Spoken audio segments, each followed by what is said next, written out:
नमस्कार साथियों, मैं एडवोकेट खुशबू ठाकुर। आज के इस वीडियो में हम संपत्ति में विधवा का अधिकार तथा हिंदू उत्तराधिकार कानून के तहत विधवा के प्रावधान को देखेंगे। तो चलिए वीडियो को शुरू करते हैं।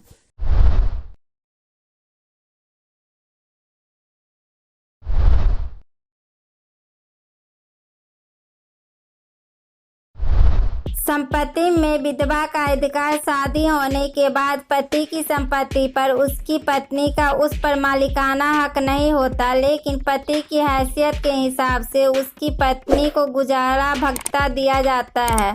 उस पत्नी को कानून से यह अधिकार दिया गया है कि वह अपने पति से उसकी हैसियत के अनुसार अपने भरण पोषण के लिए खर्च प्राप्त कर सके। यदि पति की मृत्यु के बाद उसके माता पिता या कोई रिश्तेदार पति की हैसियत के हिसाब से उसकी पत्नी को उसके भरण पोषण के लिए खर्चा देने में असमर्थ होते हैं या वे लोग उस पत्नी को खर्च देने के लिए मना कर देते हैं, तो वह महिला न्यायालय में जाकर अपना अधिकार प्राप्त करने के लिए याचना कर सकती है, जहां से उसे सभी सबूतों और गवाहों के आधार पर उचित न्याय प्राप्त हो सकता है।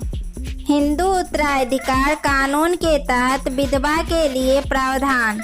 हमारे देश भारत में शादी होने के बाद पति को ही परिवार, उसकी पत्नी और उसके बच्चे का संरक्षण या अभिभावक माना जाता है।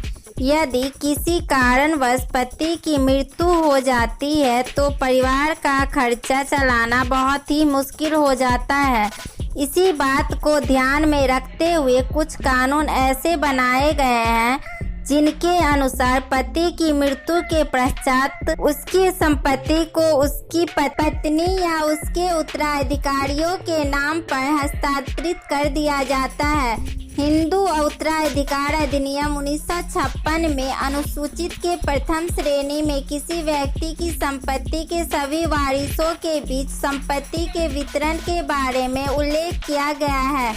उस अधिनियम के अनुसार यदि किसी व्यक्ति की मृत्यु हो जाती है, यदि उसकी एक या एक से अधिक विधवाएं हैं, तो उस व्यक्ति की संपत्ति का बंटवारा उसकी सभी विधवाओं में समान रूप से किया जाता है, क्योंकि इस नियम के अनुसार पत्नी को प्रथम श्रेणी का उत्तराधिकारी माना जाता है, जबकि पत्नी के रिश्तेदारों को द्वितीय श्रेणी का उत्तराधिकारी माना जाता है। हिंदू उत्तराधिकार अधिनियम 1956 के अनुसार अगर किसी व्यक्ति को मृत्यु हो जाती है तो उसकी संपत्ति उसके प्रथम श्रेणी के उत्तराधिकारियों के पास हस्तांतरित कर दिया जाता है। ये लोग निम्न हैं: बेटा, बेटी, विधवा पत्नी, माँ, मरे हुए बेटे का बेटा, मरे हुए बेटे की बेटी, मर चुकी बेटी का बेटा, मर चुकी बेटी की बेटी।